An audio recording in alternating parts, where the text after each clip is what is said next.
Good day, everyone. Today, we will be discussing the social groups and social organizations. In sociology, a social organization is a pattern of relationship between and among individuals and social groups. Many philosophers consider man as a being bound into the world. He is being thrown into the world. He cannot but relate with other persons. He is by nature a social being, a being seeking for a company with other people, and also he requires or acquires his attitudes and personality from his family, peers, and environments whenever he interacts with them. So a famous saying expresses it exactly.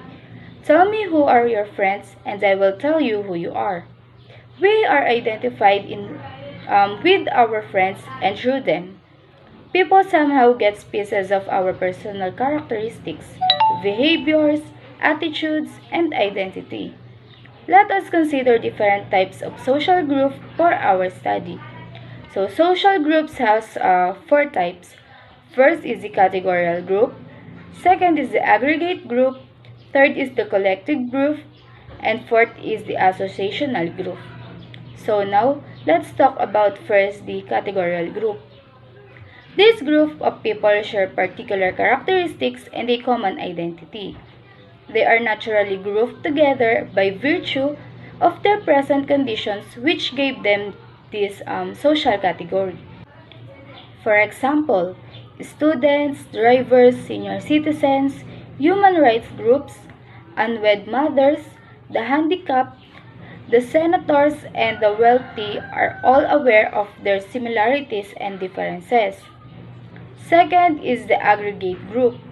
This group of people are grouped together in one place without interacting with one another. So generally, there is one of a particular motive, but they are not concerned with the feelings of others. The example of these are the people waiting to cross the traffic, people queuing in the ATM machine, and lastly is the ticketing booth. For the collective group, this group is composed of people who share some kind of belief which motivates them to prepare for action, but they are not formally banded together. So in this group, they are joined together temporarily for a certain cause but disband themselves after the motives are done or achieved. So the example of these are the group of students who are anti-RH bill or the students who are planning to express objection on tuition fee increase. And lastly is the associational group. This group comprises a number of people who join together with a common interest to achieve. So in this group, their association is generally bounded by formal structure such as the constitution or by the laws. Next is the social movements. A social movement is a collective effort aimed to bring about social change. This unites the people in either short or long period until such goal is attained. People organize themselves to express their support or show their dissatisfactory in the existing organization. So this social movement has different types. It composed of four. First is the reactionary, second is conservative, third is reform, and lastly is the revolutionary. Now, let's talk about first the reactionary. The reactionary movements are the movements of organized people advocating for the restoration and diminishing values and behaviors of the past generations. In this movement, it attempts to preserve the traditional values and the social relationships. It interacts with negatively to any social change, but in the long run. So, in this movement, it can live with the new value system. Second is the conservative. The conservative movement are a block of people trying to protect the status quo and resist change. So in this movement, they are unwilling to adapt and embrace the new way of life which kills their social identity. Next is the reform. In reformist movement, These are the group of people seeking to modify scientific types of social change in various areas of life, such as in political, economic, social, cultural, and religious dimensions without destroying or changing the entire system. So, in these types, they are ready and willing to update themselves to the challenges and technological changes in the society, but not totally abandoning their own cultural practices. And lastly is the revolutionary. In this movement, it is not compromising with the present system. In this social movement, the revolutionary seeks to change the whole social order as a means of creating a new one. Also, the revolutionist believes in the use of radical and violent means in order to attain the goal.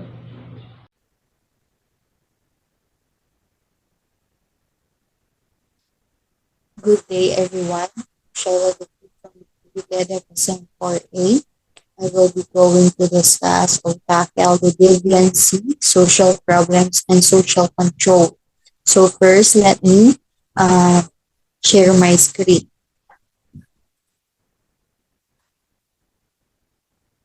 Okay. So now, uh, this is the continuation of chapter 17.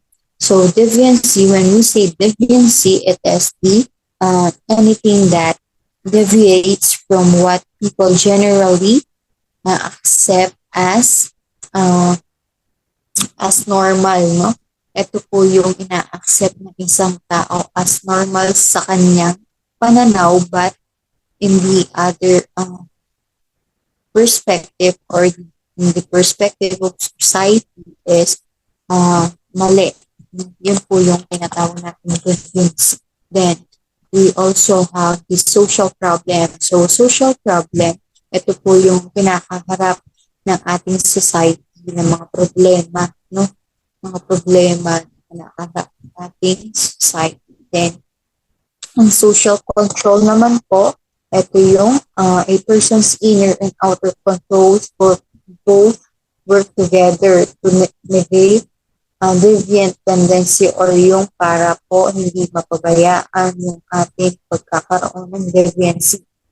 Ito po yung tinatawag natin social control. Then first, we have deviancy.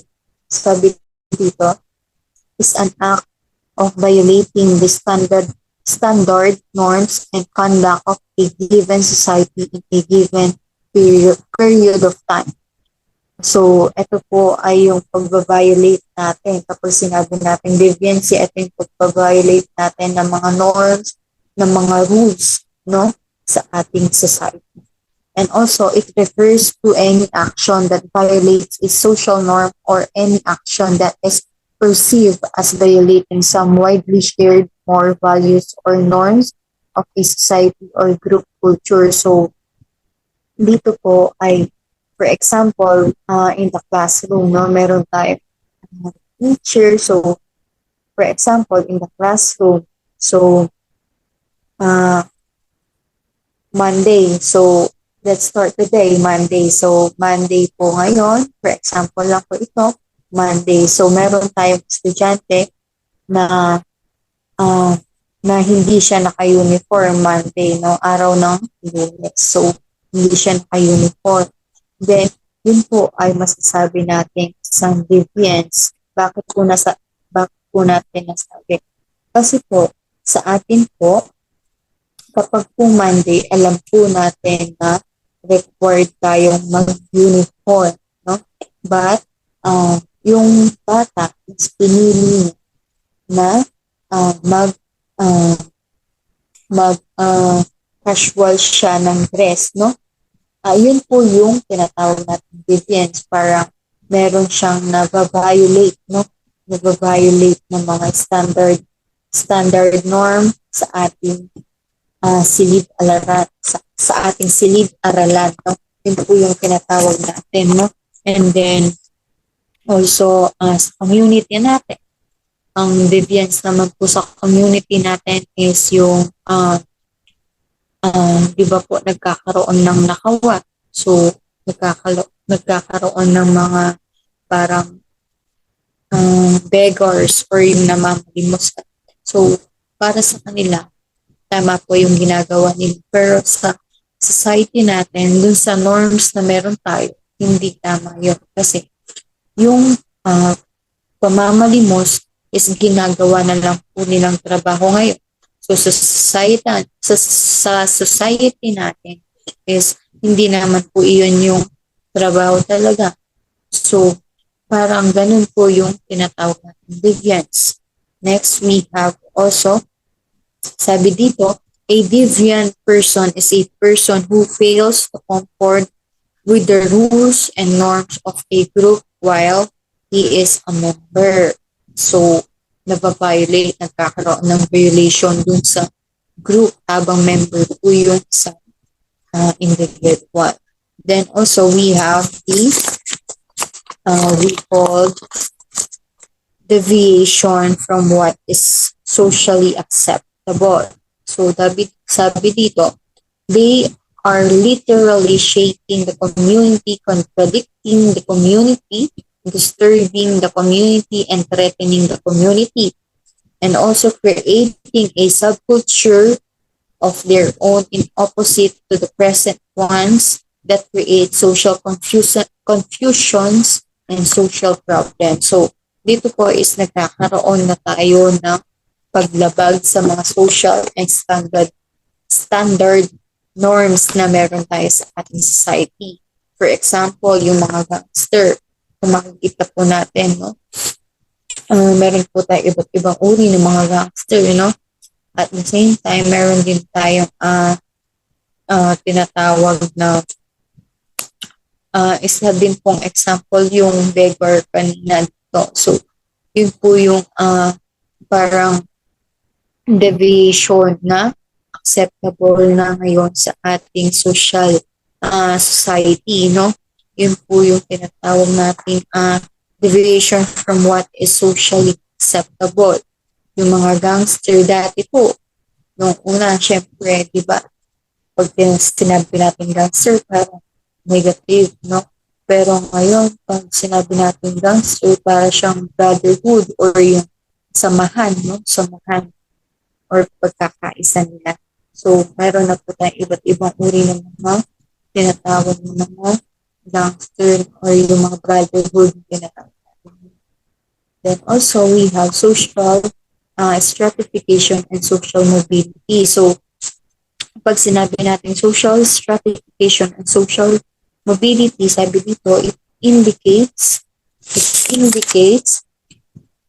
the arrangement of the individual position or class according to some tangible and intangible indicators achieved by the individual. So, ito naman po yung nagkakaroon na movement yung ating individual life or yung nagkakaroon na ng arrangement according do sa meron tayong pinanghahawakan position or anything na wealth, education, family background. Yun po yung pagkakaroon natin ng position. Yun yung tinatawag natin social stratification and social mobility. And lastly, we have also the social interaction and social relationship. So when we say social interaction and social relationship, a social interaction is an exchange between two or more individuals and is a building block of society. So kaya natin tinawag natin social interaction kasi marami tayo. Nagkakaroon tayo ng communication with each other. So also, social interaction is the basis for creating pattern social relationship called social structure. Social interaction can also be seen as social process in which it orients itself to other and acts. It responds to what other people say and do. So, ang social interaction din po, ito po ay ang nagkakaroon din tayo ng mga dito po nagkakaroon ng influence sa ating mga kaibigan natin, di ba? For example, so yung kaibigan natin is parang laging nagbabar, laging iniinom. So, syempre dahil kaibigan ka, hindi mo naman agad-agad may iwanan yung kaibigan mo na syempre meron dun yung nahihiya ka. So, sasama ka. So, yun po yung tinatawag natin social relationship. No? Yung pakikisama natin sa ating mga kapwa. And yung social interaction naman natin, yung pakikipag-usap natin sa ating kapwa. So, ito po ay makakatulong sa ating uh, pamumuhay para magkaroon tayo ng mga uh, values, no? Kung paano tayo makasalamuha sa ating mga kapwa. So, yun lang. And meron pa po itong continuation, no? So, maraming salamat sa inyong pakikinig. No? God bless us all. Thank you.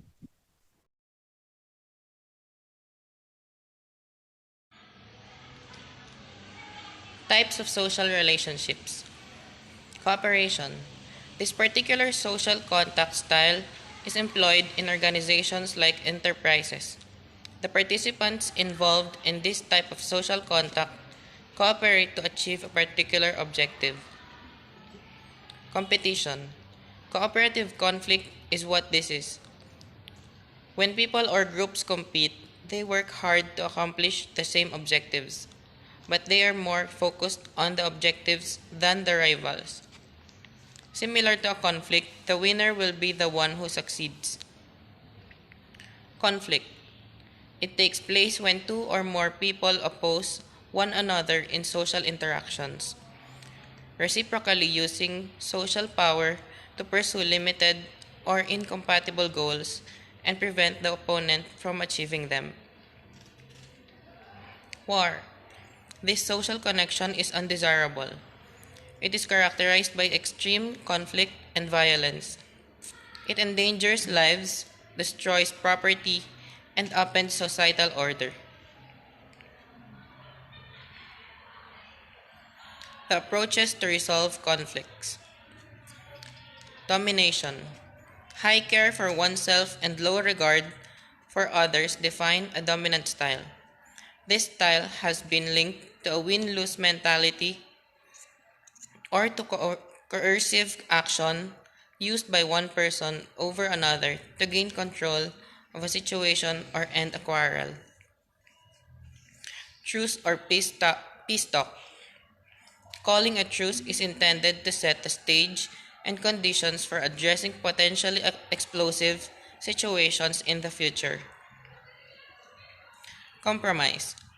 Seeking to solve a problem by finding a partial solution that is acceptable to both sides but not entirely acceptable to either. Conciliation and mediation. A productive dialogue between parties to a conflict that is facilitated by the mediator, a neutral third party. Arbitration. A process wherein a disagreement is sent to one or more arbitrators for a final, conclusive ruling upon the parties' mutual consent. Toleration. Being tolerant aids impacted parties in enduring the agony of the past and resolving their differences in situations where communities have been enmeshed in violent conflict for a long time.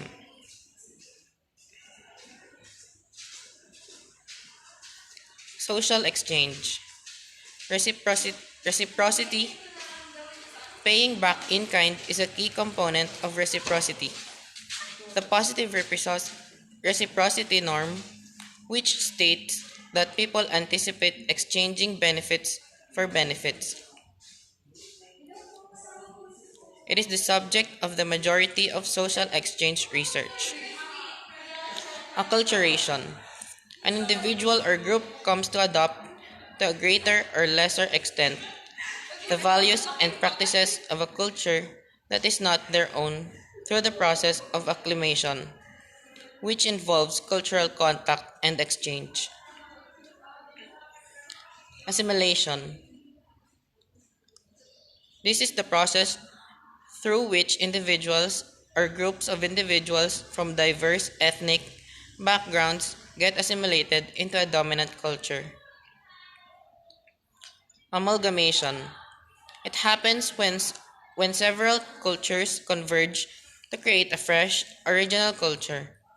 Examine how immigrants have influenced American culture by combining their traditions, how cultural fusion has helped this process, and the challenges that resulted.